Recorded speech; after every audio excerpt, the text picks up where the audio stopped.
Nova accessory drive update, giving you all the information you're going to need. I was not given the right information by Dirty Dingo, the parts supplier that I went with for the pulleys and brackets and accessory drive. It's probably not a fault of theirs, but it sure would be helpful if their website was a little easier to use and they had all the part numbers, like the GM part numbers or aftermarket part numbers on there to go off of. I know that stuff changes from time to time, but we really had a struggle with this. This ate up at least a day of work figuring all this out. But we wound up with the LS1 5.7 water pump, 2001 Camaro. Tensioner, I was told to get one off a truck. That's incorrect. The spacing's not right. Had to go with Camaro. Power steering pump. Was not told which one to go with. Only was told 2001 Camaro. And then, of course, it doesn't come with a pulley, and you spend your whole life trying to find the correct pulley for the pump with the right spacing and everything. And then we've got the one-wire Power Master alternator, 2001 Camaro. We've got the air conditioning bracket that had to be modified. It was hitting the block back here, and it also was not far enough forward to catch the pulley in the right spot, and furthermore hit the LS1 water pump underneath, and you can see I barely have clearance there now. So we did have to grind down and modify this bracket. As you can see, it's been repainted.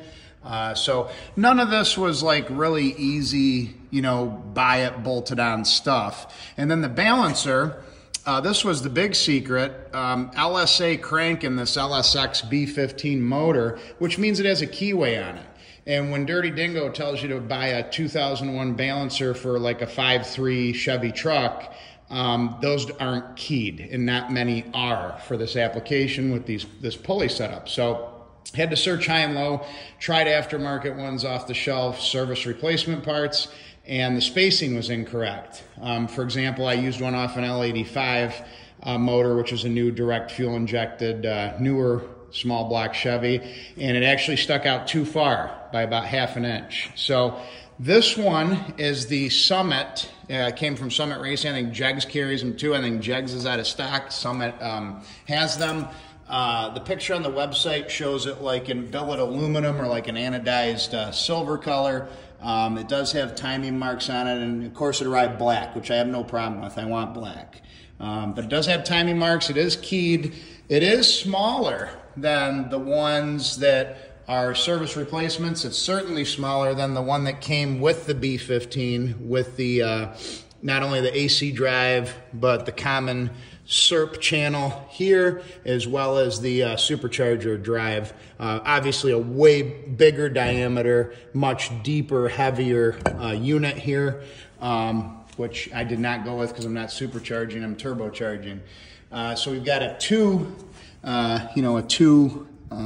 course pulley, and you got your AC and then your common SERP belt there. And in terms of part numbers, you're looking at this one from Summit for your balancer, which looks to be a really nice unit. Power Bond, it's SFI certified. They give you a little certificate on that. There's your part number. Your power steering pump pulley that's so hard to find is this guy right here from Dorman. And then your Gates tensioner, belt tensioner is right here. So Camaro, truck, right? And then your LS1 water pump, which is not all that easy to find anymore. They're getting harder and harder to find. They're discontinued from GM, the aftermarket. They're getting gobbled up. The ones that are out there are quite expensive, but it offers you the most versatility in swaps because of how wide this pulley is. You can track the belt in a bunch of different positions across it, and your coolant inlets, outlets, all that stuff are set up really the best from what I'm told. So there's your Dirty Dingo setup, finalized, all done. Everything looks like it lines up. We're going to put a string around these pulleys, measure our belt length, get ourselves a belt, and be done with that. One other thing, we did finally arrive at a position for the motor. We've got the Dirty Dingo you know, multi-position motor mounts in here.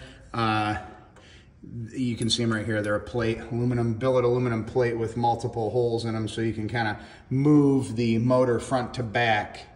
And we are in a position that we like. We've got good firewall clearance here, and we can still connect our vent lines and everything. And so I wouldn't want to go much closer to the firewall than where we're at in terms of accessing bell housing bolts, and if you want to put a chain fall on this thing to get a bolt on the back of the head or anything like that. So we're happy with you know, engine front to back placement, and we've locked down the motor mounts, and we've also locked the trans mounts down. So that is where we are at right now. Feeling pretty good. Have a good weekend.